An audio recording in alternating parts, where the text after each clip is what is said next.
Good evening, guys. This is your favorite teacher here, operating systems, in which we will be studying introduction and background.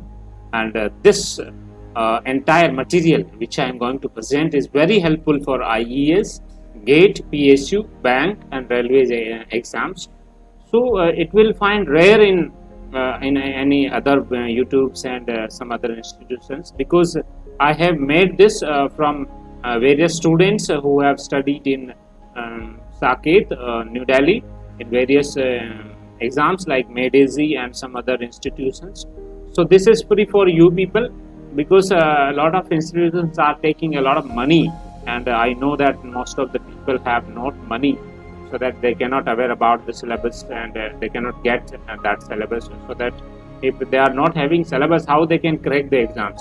So that's why I'm presenting operating system, introduction, background, and the plan of schedule in which we will be studying the most important concepts of these operating systems. So let us start. We will be starting from the PDF. So this is our plan schedule in which we will be studying the operating systems, and the schedule, teaching schedules will be according to this, in which in the first chapter we will be studying the introduction and background of operating systems. In the second chapter we will be studying process management, in which process concept, CPU scheduling, and synchronization and concurrent programming, and deadlocks, threads. And in the chapter third, memory management, RAM cliff implementation, loading, linking, and address binding, and teaching techniques in which paging and multi-level paging, and inverted paging, segmentation, segmented paging, and virtual memory. In the chapter number 4, file systems, and I am also referring some textbooks in which you can go through if you wanted to know about some detailed analysis of this. OS, operating system by Galvin. Yeah, this is very interesting book. Modern OS by A.S. Tannenbaum. So Tannenbaum is the very good book here. And next book, that is OS by William Sterling, OS operating system. So in which in this way, by this way you can go through it. So let us start the first chapter, introduction and background of operating systems, in which the chapter number 1, first question is there. The question is asking, what is an OS? What do you mean by OS? What is operating system? To knowing about, or to going about detailed analysis of this topic or this subject, we need to know the basic concept. Operating system, or OS, is an interface between user and captured hardware. What is this? Sorry, computer hardware. What is this? OS is an interface between the user which is using, and the computer hardware through which we are working. So let us see the diagram here. This is the diagram in which you can see user 1, user 2, user 3 is there, and user application at the top, and at the middle section operating system, and at the below section computer hardware. There is one programming concept, a main, construct open, construct close, and then underscore, and syntax X, semicolon, printf, and then construct, and hello, and semicolon. So by this way, if you will put this way in the integrate internally called this is writers, and the system called sales. So it is to communicate with the monitor, we need to use this type of symbol. So system call is what? System call is the request made by the user program to the operating system in order to get any kind of service. If someone who really like to get any kind of service, they are requesting to the made by the user program to the OS. They are requesting to the OS through the user program. Okay, that is called system call. Operating system is also called as a resource allocator, because it is responsible for allocating resources of a computer. That's why we can also call this resource allocator. Resource is also two types. One is first type is HW type, and second is SW type. So in the SW type, that is hardware types में devices, memories are there. Okay, and the software types में files and directories are here. So let us see goals of operating system. There are two types of goal here. First is the primary goal is that is easy to use, that is convenience, that is easy to use, and the second goal is efficiency, means stability. Means first is easy to use, second is stability. In the easy to use we use the primary goal, and in the secondary goal we use the stability. It is for efficiency, and first is convenience.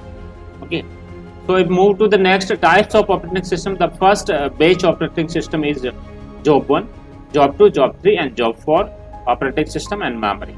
So in the job 1, that is CPU, then this is IO request, and then IO devices, job 1. So this is time is also two types, CPU time and IO time. Okay, and if the job is completed completely, then only another job will be scheduled onto CPU, right? And another point is increased CPU address and decreased through put of the system. Throughout number of jobs completed per unit time is called throughout put of the system, that is throughout of the output throughput of the system. Okay, example IBM OS operating system /2. Next, multi-programming of operating system. What is this? Job 1, job 2, job 3, job 4, and job 5. Operating system is here, memory is here. So if job 2 and job 4 are putting in CPU, the IO request and IO devices are there. In this situation, if the job is serving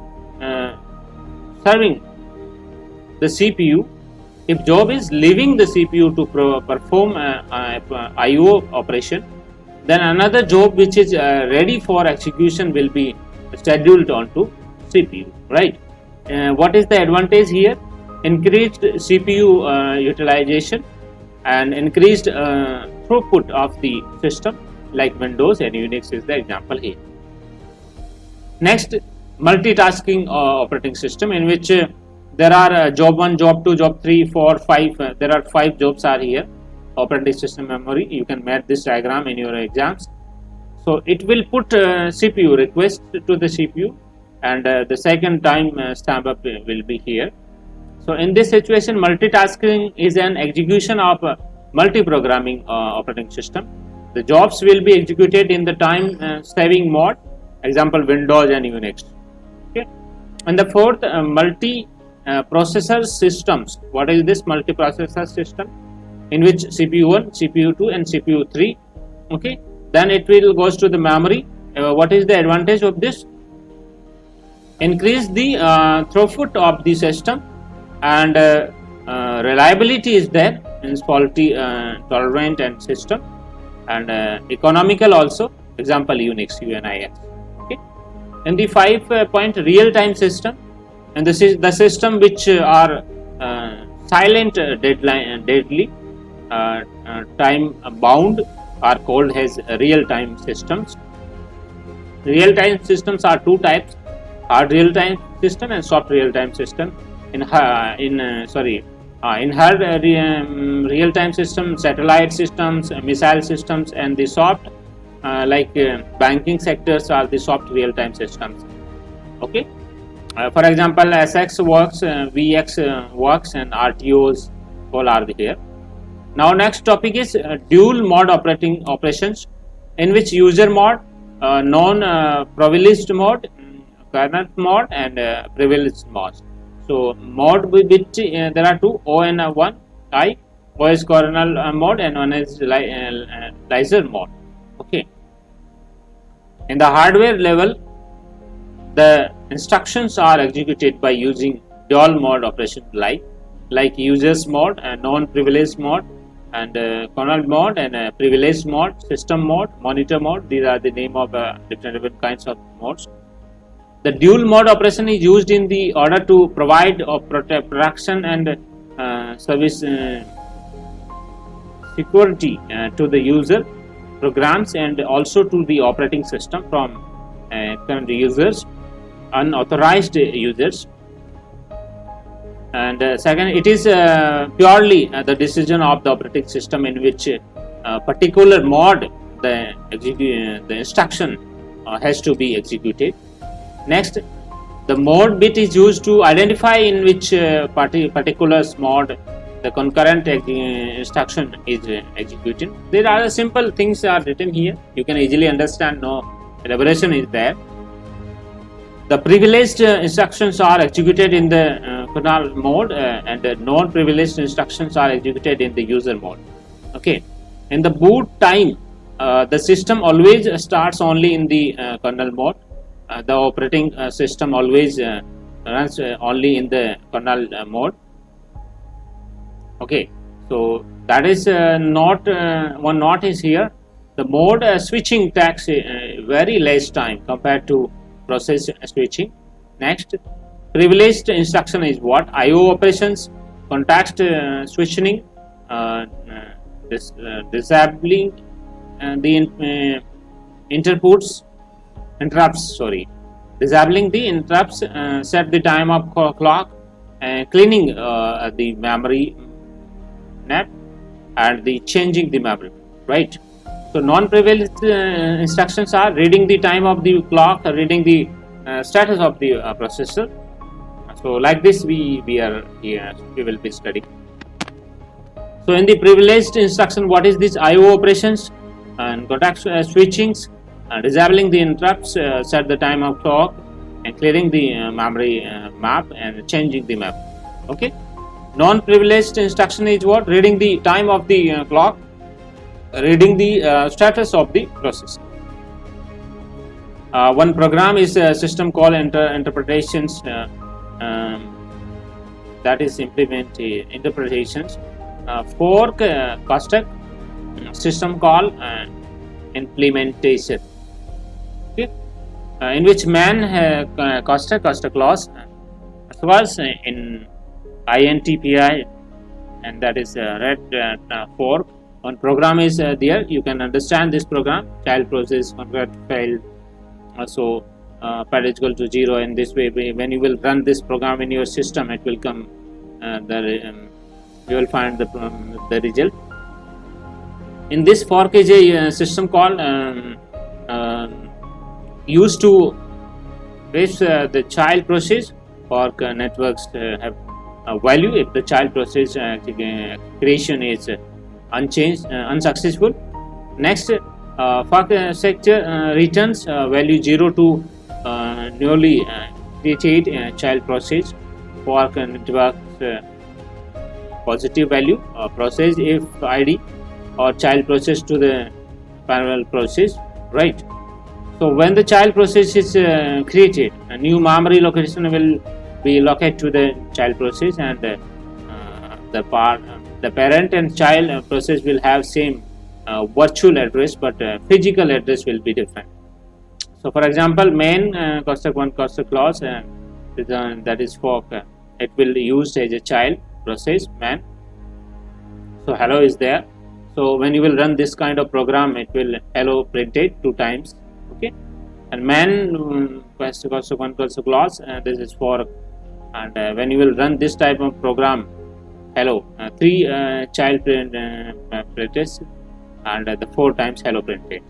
Okay, so by this way, this kind of program you can see. Okay, and you can easily run in your system, and you can check if the program is having nfork cell, then it will create second one child. Okay, so this is your first introduction in which we have studied the most of important concepts here. Tomorrow we will be studying the chapter number 2, which is known as process management, in which process concept, CPU scheduling, and synchronizations and concurrent programming, deadlocks, and threads. We will be studying in this chapter. Then our last two chapters will be remaining memory management and file systems. So bye bye guys, take care, have a nice time. We will be coming back by tomorrow with a new chapter, that is chapter number 2 called process management. Have a nice time.